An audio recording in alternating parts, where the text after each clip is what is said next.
Why bother looking at charts when everything is just going up, up, and up?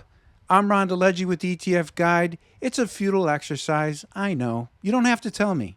Wise King Solomon told us this thousands of years ago. It's just all vanity. And he wasn't wrong. But financial markets and ETFs didn't exist in his day like they do today. So that leaves us peasants with the task of looking at the data for context and for meaning. And so that's what we're going to do on today's program. Before we go any further, I'm Ron DeLegge with ETF Guide. I may have said that already, but be sure to subscribe to this channel and hit the like button if you've been enjoying our content. I know I enjoy our content, and hopefully you do too. Also, this is your chance to win a $500 deposit straight into your IRA or Roth IRA from ETF Guide. You're going to hit the link in the description section below. That's going to take you to the contest page. You're going to enter yourself, and you're going to refer lots of your friends, actually your 10 million friends and your 10 million family members. Be fruitful and multiply. And that's going to 3x your chances of winning that $500 deposit into your IRA or Roth IRA. So again, be sure to hit that link posted in the description section below. That offer, by the way, expires on July 19th. So without further ado, let's look at some charts.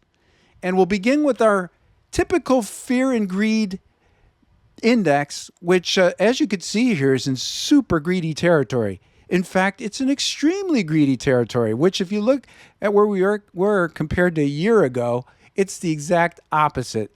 And that's how markets sometimes move. They go from crazy to crazier, and it feels that way. You know, stock market can remain, actually any financial markets can remain, seems irrational longer than I can remain sane. That's how I feel. The more I observe this whole thing and I step outside of myself, it seems like and it feels like it's become a game of chicken to see who can go crazy first. And right now, the stock market appears to be winning the crazy contest. It blew its mind a long time ago, and it just feels like the go-go years of the 1990s all over again. Let's take a look at the next chart. And this helps us to look at things from an industry sector perspective to see where the action's at. If we slice up the S&P 500 into 11 industry groups, we've got three leaders really that have been dominating in terms of year-to-date performance. When I say year-to-date, I'm referring since the start of the year. That's from January 1st through the market close of July 14th. XLK, which tracks technology stocks, XLC, communication services, and XLY, consumer discretionary, all three sectors ahead in a big, big way, between 36 to 42%. And those ETFs, again, those ticker symbols are listed right here. They track just that portion of the S&P 500. And these three sectors, by the way, account for almost 50% of the overall S&P 500's industry or overall equity exposure. So that just shows you how much dominance that these three sectors present and influence the S&P's 500's performance. In terms of raw numbers, we've got 8 sectors up, 3 sectors down. But take a look at those 3 sectors down there in the red. You see those bar charts. The negative performance is pretty modest. We're not seeing what we would call bearish performance. That would be a 20% decline or greater.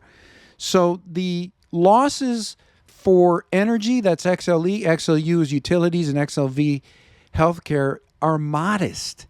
And again, the upside momentum continues to win. Now, in terms of specific asset classes, this particular chart, I wanted to map out just looking at things from a asset class perspective. So I think about the established asset classes, right? You've got stocks, bonds, commodities, and then you've also got real estate, and you've got an emerging asset class, which is not what we would call a core asset class, not yet. Core asset classes are asset classes that are fully mature and developed. Cryptocurrencies are not that, but BITW tracks cryptocurrencies. In fact, it tracks 10 different cryptos. It's really a basket.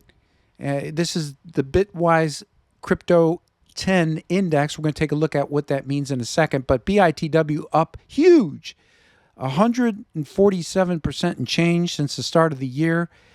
And it's winning. Everything else is down there below.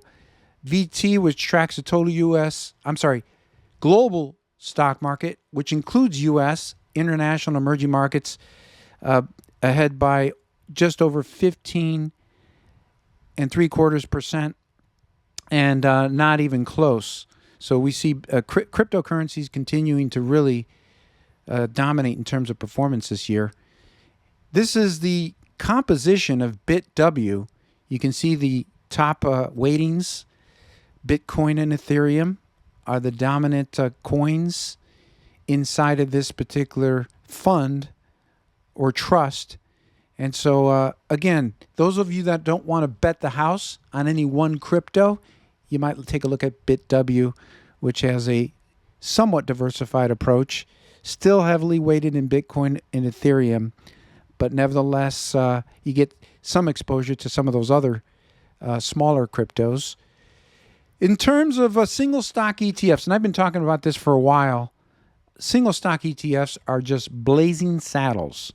And despite the universal hate that they get, they continue to absolutely slaughter everything in terms of performance. They are performance leaders in 2023. These are funds that I've charted here that use 1x daily leverage on stocks, leading stocks including NVIDIA, Coinbase, Tesla, and Apple. So you can see those ticker symbols there.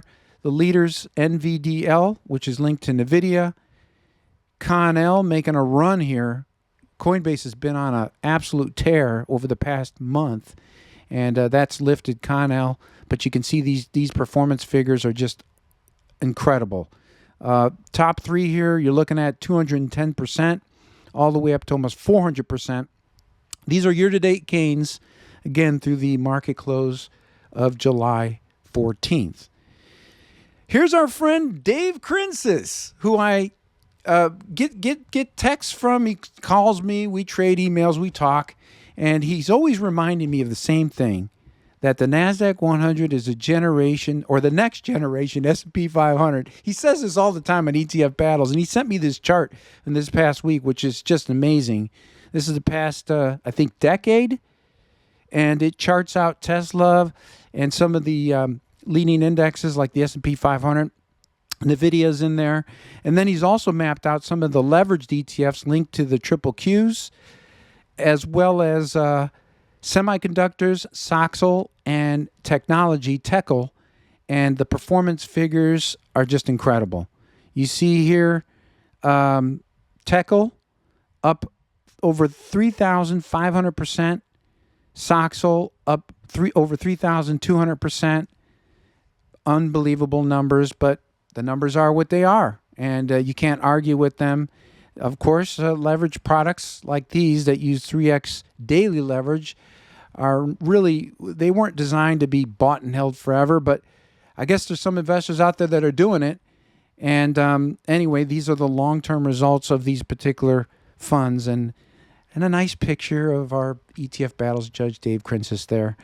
This is a tweet from Charlie is it Bilello? I think it is. And I think it's important to understand, not directly related to markets, but still directly related to each and every one of us. This is an incredible tweet. U.S. national debt is now increased by over $1 trillion since the debt ceiling was suspended last month. The overspending continues. And this, as I've been saying on this channel, will trigger skyrocketing U.S. tax rates in the near future. Get your money into the tax-free zone. We keep talking about Roth IRA, Roth 401k, Roth IRA contributions. Now is the time to do it. We've got until 2026. U.S. tax rates are going to remain stable. After that, anything can happen, and it's not going to be pretty for U.S. taxpayers. This is an article from the Washington Post, which is also related to this same theme of skyrocketing U.S. tax rates. This takes a look at why 10,000 baby boomers retiring every single day, is a huge part of the problem. It's created this massive imbalance where people like me, Generation Xers and younger, we are putting into this system to support Social Security and Medicare. But the issue here, and this was a great chart, I typed in my birthday. You could see when I was born, it was 5.1 workers for every retiree that were putting into the system. Well, take a look at it now. In just a couple years, when I turn 60, it's going to be 3.1 workers. So the number of workers putting in other words, is getting smaller and smaller. The number of individuals extracting from the system are mushrooming. And so what it's done is create this massive structural imbalance where you have too many people taking and not enough people putting in.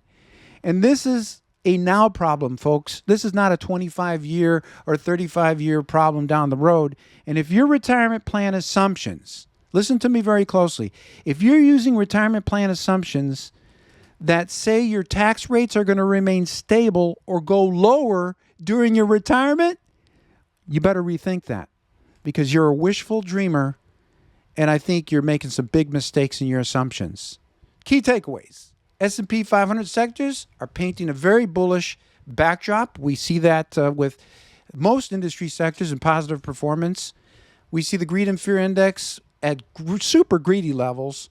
And then we see those single stock ETFs are super hot performers, especially the ones linked into the technology sector, and also, of course, cryptos, which have surged this year in terms of performance.